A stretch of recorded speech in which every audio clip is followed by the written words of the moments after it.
प्रशासनिक तंत्र के माध्यम से भ्रष्टाचार को परिभाषित करेगा, उसका ब्यौरा मिला अरविंद केजरीवाल और उनके कृत्यों के माध्यम से। मीडिया की एजेंसीज और जो वर्तमान में ऑनलाइन दस्तावेज मौजूद हैं, ये सभी दस्तावेज और मीडिया चैनल्स पर प्रसारित कुछ तथ्य दिल दहला देने वाले हैं। आज कोर्ट में जब ये तथ्य प्रस्तुत किया गया कि अरविंद केजरीवाल द्वारा चिन्हित विजय नायर के सौजन्य से कुछ विशिष्ट शराब कंपनियों ने बैठकर शराब की पॉलिसी बनाई, तो अरविंद केजरीवाल जी के किसी भी वकील ने इस तथ्य का खंडन नहीं किया। आज कोर्ट में कुछ बैंक ट्रांजैक्शंस का विशेष उल्लेख हुआ। एक बैंक ट्रांजैक्शन ऐसा जिसके अंतर्गत समीर महेंद्रू 1 करोड़ की राशि मेसर्स राधा इंडस्ट्रीज में ट्रांसफर करते हैं। दूसरा, कोर्ट में जो मीडिया की एजेंसीज के माध्यम से दस्तावेजों में ध्यान में आता है, विजय नायर को समीर महेंद्रू 2 से 4 करोड़ रुपया देते हैं। इसका भी अरविंद केजरीवाल ने खंडन नहीं किया, ना ही अपने आप को इससे दरकिनार किया। आज कोर्ट में सीबीआई और इंडियन पीनल कोड के अंतर्गत, पीएमएलए के अंतर्गत जितने केसेस दाखिल हुए थे और जो विविध कोर्ट्स के सम्मुख पेश हुए, उसके खिलाफ भी अरविंद केजरीवाल के लॉयर्स ने कोई स्पेसिफिक मंतव्य नहीं दिया। ऐसा अगर आप ऑनलाइन लीगल प्रोसीजर्स को रिपोर्ट करने वाली एंटिटीज का भी खाका पड़े तो ध्यान में आता है। केस के कुछ तथ्य हैं जो जानकारी में आता है कि आज कोर्ट के सम्मुख प्रस्तुत हुए। एक कि 4/9/2020 दिल्ली सरकार एक एक्सपर्ट कमेटी बनाती है। उस कमेटी का बनना, ये ऑर्डर देने वाले, इशू करने वाले व्यक्ति का नाम है मनीष सिसोदिया। एक्सपर्ट कमेटी को चेयर करते हैं तब के एक्साइज कमिश्नर, और इस कमेटी ने 13/10/2020 अपनी रिपोर्ट सबमिट की, ऐसा जानकारी में आता है। एक्सपर्ट कमेटी की रिपोर्ट 31 दिसंबर 2020 में सार्वजनिक की जाती है और 14,671 फीडबैक्स आते हैं। ये सब अरविंद केजरीवाल जी की काउंसिल ऑफ मिनिस्टर्स में कैबिनेट मीटिंग में 5/2/2021 में प्रस्तुत होते हैं ताकि इसे एग्जामिन किया जाए। जो ग्रुप ऑफ मिनिस्टर्स बनता है उसमें 3 मुख्य लोग हैं, मनीष सिसोदिया, सत्येंद्र जैन, कैलाश गहलोत। मैं आपका ध्यान आकृष्ट करना चाहूंगी कि जो कोर्ट के सम्मुख दस्तावेज प्रस्तुत हुए हैं उसमें यह साफ इंगित है कि इन दस्तावेजों में बिना किसी कारण क्लैरिफिकेशन और मॉडिफिकेशन किया जाता है। बदला हुआ यह दस्तावेज दोबारा जनता के सम्मुख कभी प्रस्तुत नहीं होता। कुछ तथ्य ऐसे जिनसे अरविंद केजरीवाल जी ने आज कोर्ट में अपने लॉयर्स के माध्यम से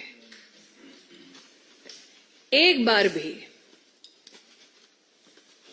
अपने आप को दरकिनार नहीं किया। एक, मनीष सिसोदिया के अपने सेक्रेटरी ने 7 दिसंबर 2022 में ये कबूल किया कि मनीष सिसोदिया ने सी अरविंद नामक उस सेक्रेटरी को केजरीवाल के घर बुलाया, 30 पेज का डॉक्यूमेंट दिया। जब इस व्यक्ति को अरविंद केजरीवाल के घर बुलाया गया तब कमरे में मनीष सिसोदिया, सत्येंद्र जैन और अरविंद केजरीवाल उपस्थित थे।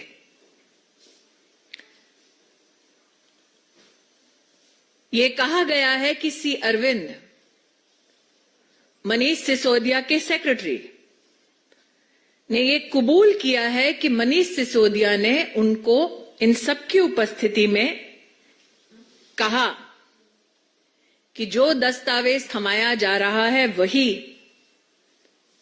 ग्रुप ऑफ मिनिस्टर्स की रिपोर्ट बनेगी।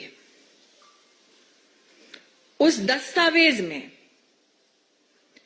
कैसे शराब की कंपनियों को लाइसेंस मिलेगा, कितना प्रॉफिट मार्जिन होगा, ये सारे तथ्य थे। इसका भी खंडन अरविंद केजरीवाल के वकीलों ने नहीं किया। एक और तथ्य, बुच्ची बाबू सीए ऑफ मिस के कविता 23 फरवरी 2023 उन्होंने स्वयं ये स्टेटमेंट दिया कि विजय नायर, जिनको अरविंद केजरीवाल अपना माय बॉय कहकर संबोधित कर चुके थे,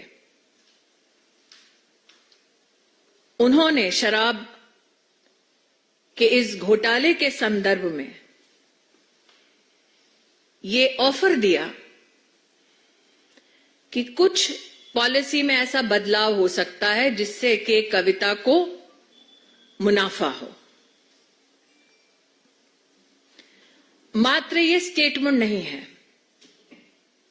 कोर्ट में बुच्ची बाबू जो सीए हैं के कविता के, उनके व्हाट्सएप मैसेजेस भी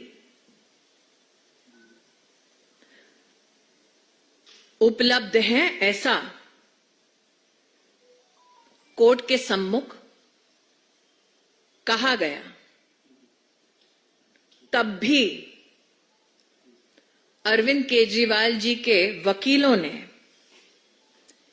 इस स्टेटमेंट का और स्टेटमेंट से संबद्ध व्हाट्सएप मैसेजेस का खंडन नहीं किया। सार्वजनिक रूप से दस्तावेज जो उपलब्ध हैं उसमें कोर्ट में जांच एजेंसी ने कहा कि अरविंद केजरीवाल ने घूस मांगी साउथ ग्रुप से।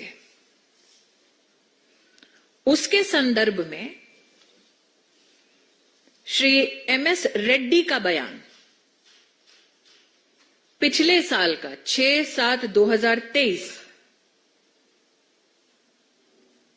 और 17/7/2023 स्पष्ट रूप से लिखा था कि अरविंद केजरीवाल ने सेक्रेटेरिएट के अपने ऑफिस में 16 दिसंबर 2021 शाम 4:30 बजे मिलने का समय दिया। मिलने का कारण जो दस्तावेजों में उपलब्ध है, अरविंद केजरीवाल का statement as per MS Reddy कि हम दिल्ली में सबको बिजनेस करने के लिए बुला रहे हैं।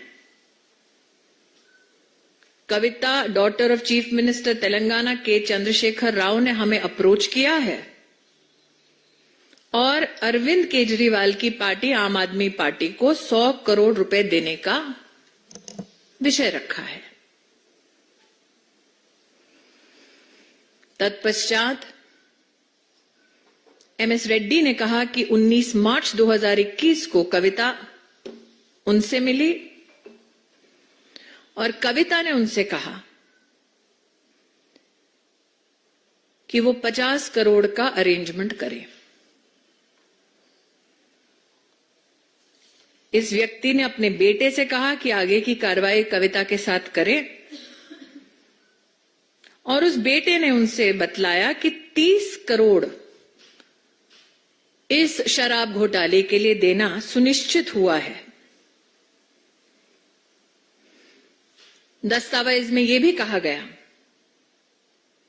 कि 25 करोड़ के कविता के 2 व्यक्ति नेमली बुच्ची बाबू और अभिषेक बोनपल्ली इनको दिया गया। इसका भी खंडन आज कोर्ट में जो सार्वजनिक दस्तावेज उपलब्ध हैं उसका खंडन अरविंद केजरीवाल की लीगल टीम ने नहीं किया। दस्तावेजों की झड़ी में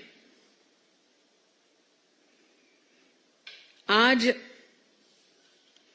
अगर आप इन दस्तावेजों को पढ़ेंगे तो जो सुबह से मैं आम आदमी पार्टी के प्रवक्ताओं का और विशेषज्ञों का वक्तव्य सुन रही हूं, they were asking where is the money? कितना पैसा दिया गया, कब किसको कहां दिया गया, इस सब का विवरण अदालत के सामने प्रस्तुत किया गया। अरविंद केजरीवाल के साथ मिलकर किस प्रकार की कंस्पिरेसी हुई, एक स्टेटमेंट है 25 अप्रैल 2023 का शरत रेड्डी का, जिन्होंने कहा कि मैं क्योंकि दिल्ली में इन्वेस्टमेंट कर रहा था, मेरी इच्छा थी कि मैं अरविंद केजरीवाल और मनीष सिसोदिया से स्वयं मिलूं। विजय नायर के माध्यम से यह मुलाकात सुनिश्चित की गई। कैसे मुलाकात हुई, काली रंग की एसयूवी से उठाकर कैसे एक सरकारी बंगले में लिया गया जहां पर अरविंद केजरीवाल इनसे मिले, इसका भी विवरण है। इसका भी खंडन अरविंद केजरीवाल जी की लीगल टीम ने नहीं किया, ऐसा व्यतीत होता है। विजय नायर कौन है? ये वो व्यक्ति हैं जिनके संदर्भ में मीडिया ने विस्तृत रूप से जनता के सम्मुख जानकारी पेश की। इनफैक्ट हाईकोर्ट ने भी इनको बेल देने से इनकार किया और कहा कि इनके खिलाफ आरोप गंभीर हैं। लेकिन अरविंद केजरीवाल ने इस पैसे का इस्तेमाल कैसे किया? 45 करोड़ रुपया,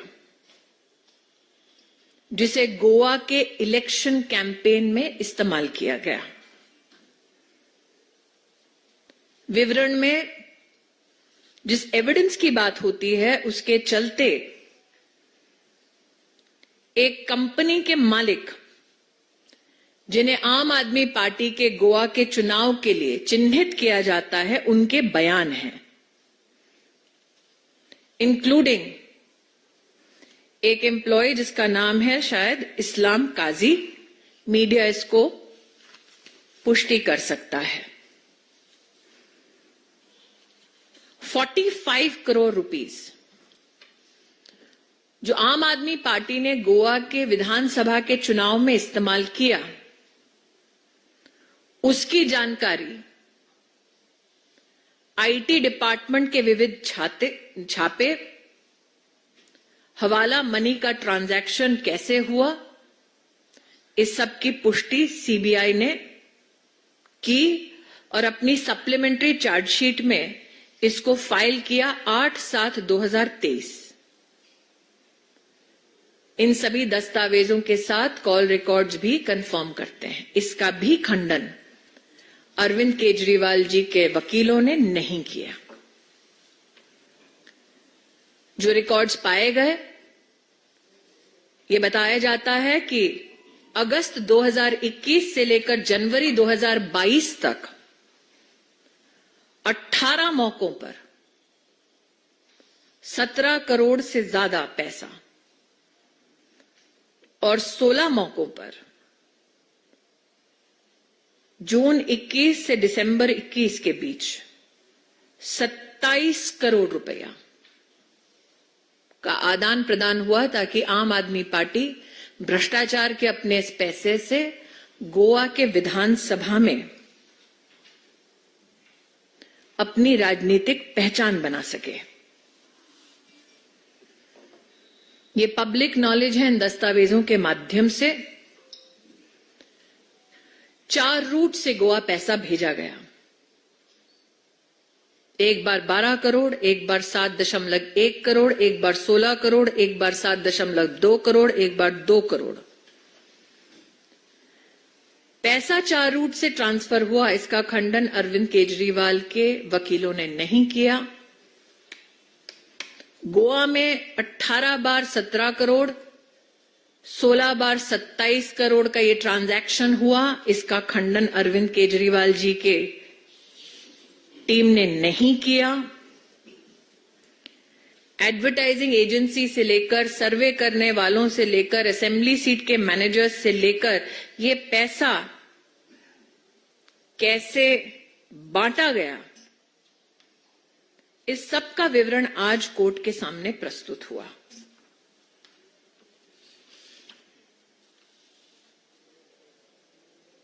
जो ये राजनीतिक ढोंग करते रहे अब तक, सुचिता को साक्षी मानने वाले अरविंद केजरीवाल, प्रश्न ये उठता है कि अगर ऐसे गंभीर आरोप उन पर लगाए गए तो एक नहीं, 2 नहीं, 3 वकील आज उनका बचाव कर रहे थे। तीनों में से एक वकील ने भी इन सभी तथ्यों पर क्यों अपनी ओर से अपने क्लाइंट अरविंद केजरीवाल को डिफेंड नहीं किया। मैं आप सबको याद दिलाना चाहती हूं कि पैसे का trail, Manish Sisodia versus CBI का केस अगर आप पढ़ें तो सुप्रीम कोर्ट जब उनको बेल मना कर रही थी तो सुप्रीम कोर्ट के ऑब्जर्वेशन में स्पष्ट लिखा था कि 338 करोड़ रुपया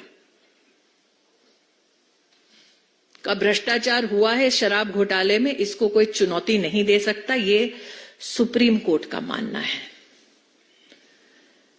प्रशासनिक ढांचे के माध्यम से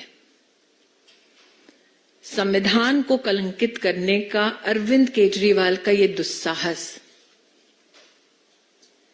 और ये घमंड कि वो कानून से ऊपर हैं, आज उनकी रिमांड की खबर से कम से कम राष्ट्र इस बात को लेकर कहीं ना कहीं आश्वस्त है कि भले ही भ्रष्टाचार करने वाला अरविंद केजरीवाल क्यों ना हो, कोई भी कानून से बड़ा नहीं है। Now in English,